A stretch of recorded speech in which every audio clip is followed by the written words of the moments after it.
G'day, welcome back. Today I'm continuing my series on the popularity of different chess openings through time. Probably best if you watched my first video in this series where we looked at the popularity of just the simple first moves, ply 1, where we looked at the chart, and today we're going to start looking at ply 2, which is not just the first white move but then the black reply. And this is where it will be getting a bit more interesting because we went to saying pawn king 4, queen 4 or so on, and now it'll be the responses: Sicilian defense, Indian defenses, king's pawn game, queen pawn game, French defense, all that sort of thing, right? So it actually gets a bit more interesting.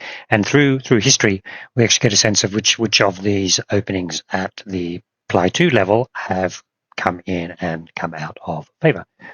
Okay, so I think the best thing to do is just quickly review what I had done in my first video, and this was the popularity of chess openings through time. The blue line is king pawn game, i.e. pawn to king 4. You can see it was basically the only move which was played. Its popularity declined around the turn of the 19th and 20th centuries with the increasing popularity of queen's pawn games. Now, at this stage, we didn't know what type of queen's pawn games we were talking about. Queen's pawn games then declined a bit and king pawn came back into favor, and a lot of that was going to be the Sicilian defense. We'll see this in the second detail. Just to remind the sort of the data set and the analysis I've been doing. First of all, I have a database, Lumbris, Caser, whatever, of all the games. And then I also have a database of opening lines, the ECO classifications.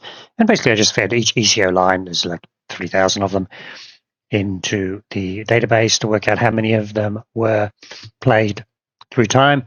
And then now that we go to ply 2, and obviously we're feeding in not just, like, for instance, in this case, you can see E4. Well, now we'll feed in E4, E5 and get the same sort of outcome. So let's have a look. That was this was ply 1, I'm showing you there.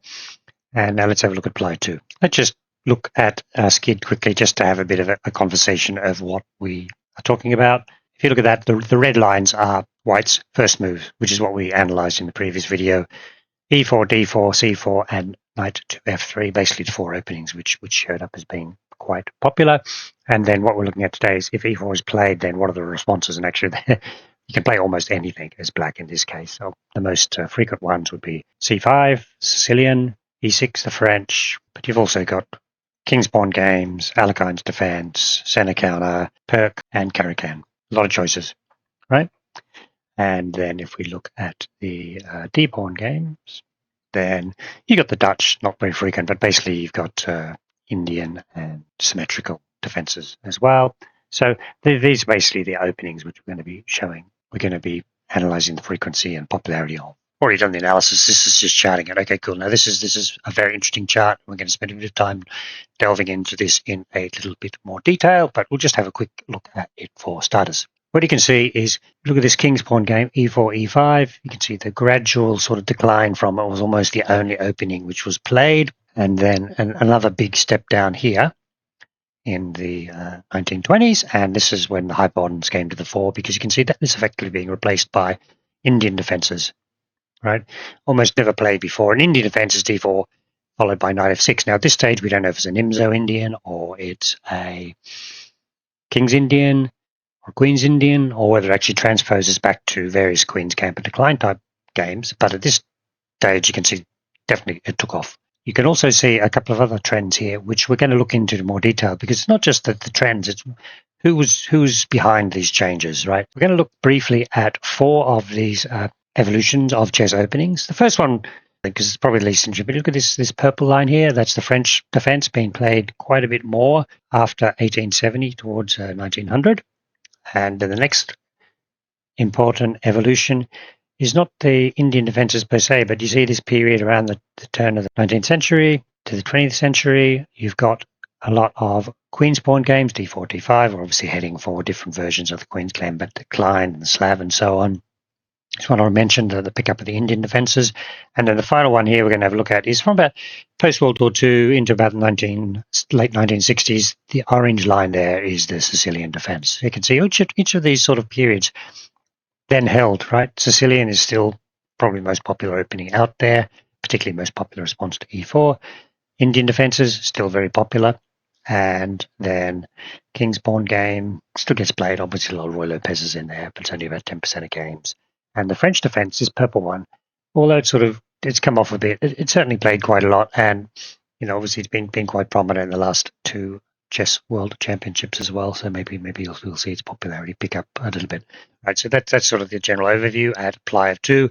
I think that's a good perspective on how chess openings have evolved through time. And I say now I want to look in a little more detail into these four phases, which have these four periods of change, and see what and who was behind each of those. Okay, so we'll just have a look at the script here just to get a sense of what this analysis involves. I'm basically reusing the same code as before, but when I'm filtering for the ECO database, I only look for the games which say Indian Defense at the level we're looking at, which is 2-ply, and the year we're filtering over. So this is where we're looking at the Hypermodern period.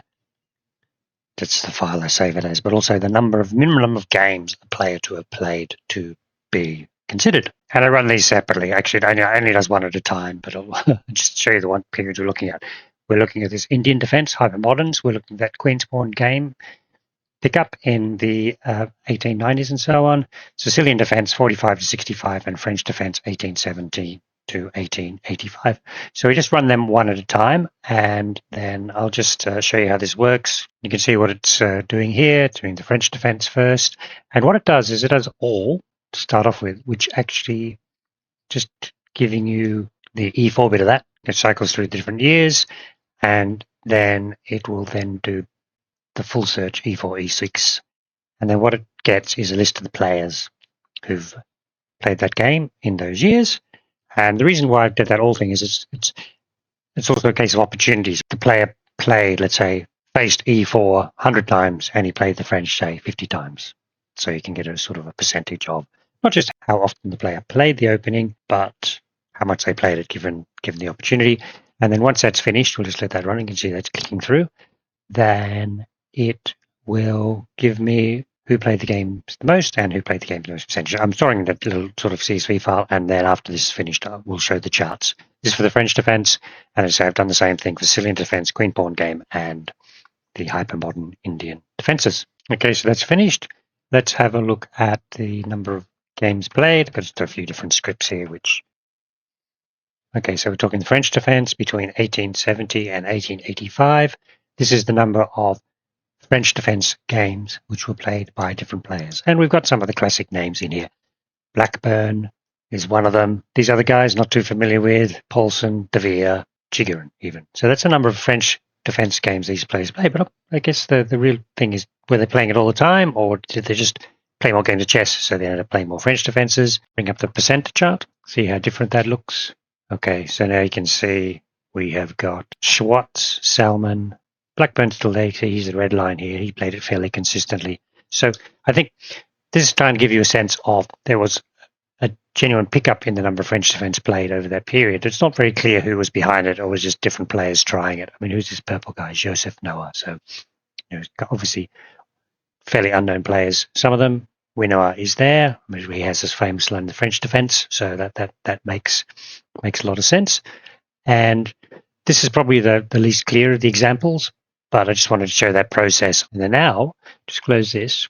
And what we'll do now is we'll just comment out this bit. Now we're going to do the Sicilian Defense between 1945 and 1965. And we're going to cut off players who could have played 125 games of the Sicilian Defense over that time period.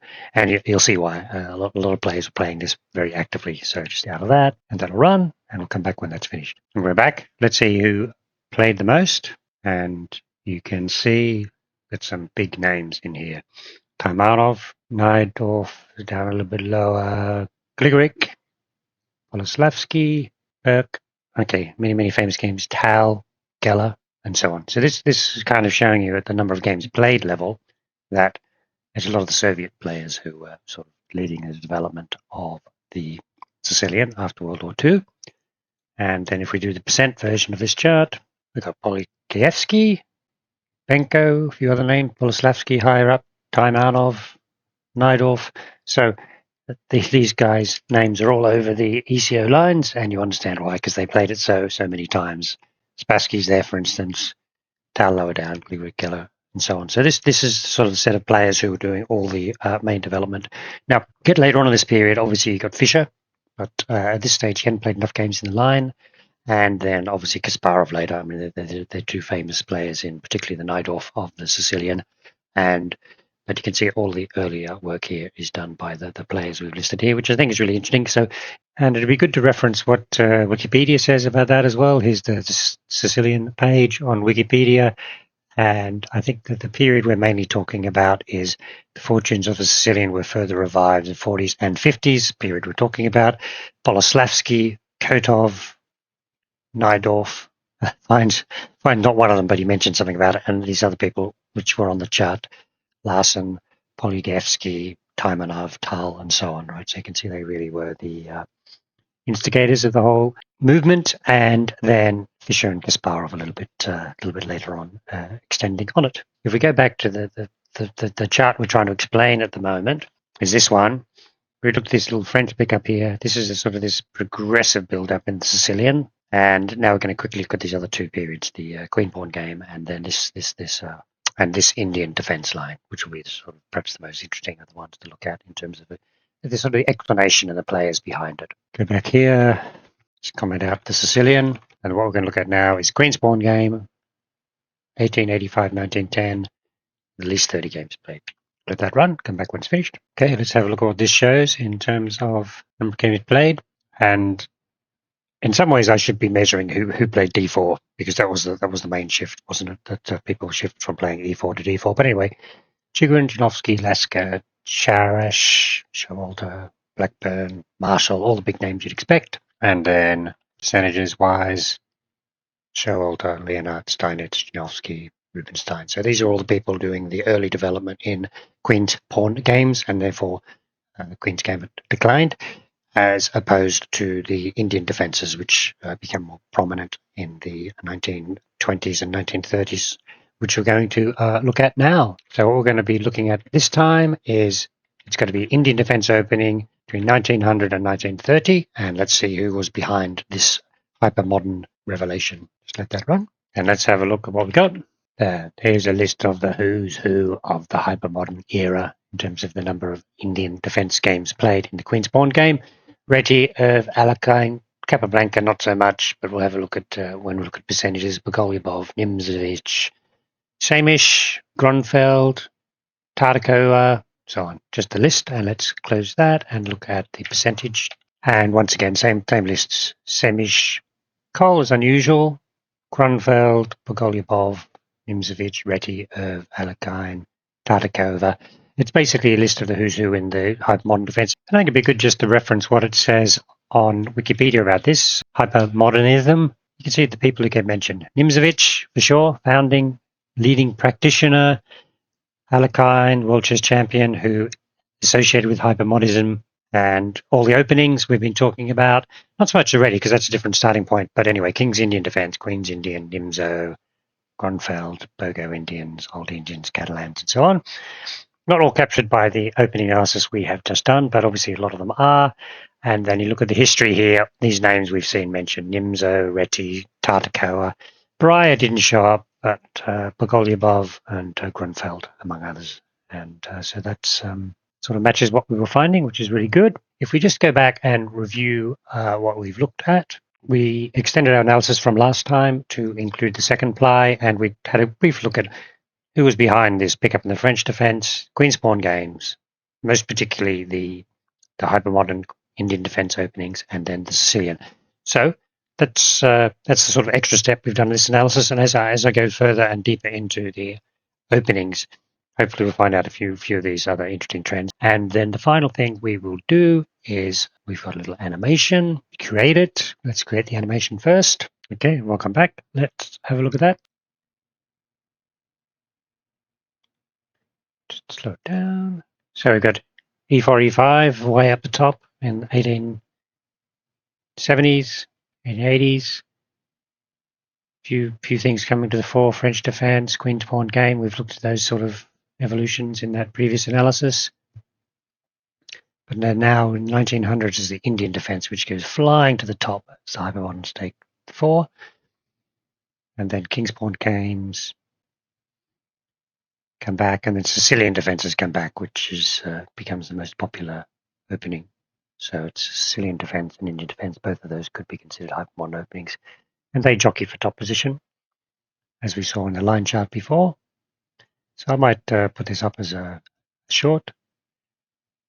You can have a look. There's a few other sort of Caracan, a bit more popular at the end. I think that's all I wanted to look at today. So basically, we've looked at the play to openings, which one's the most popular, and showed a couple of evolutionary points in chess openings and who were the chess players driving those changes. Hope you enjoyed that, and thank you very much for watching.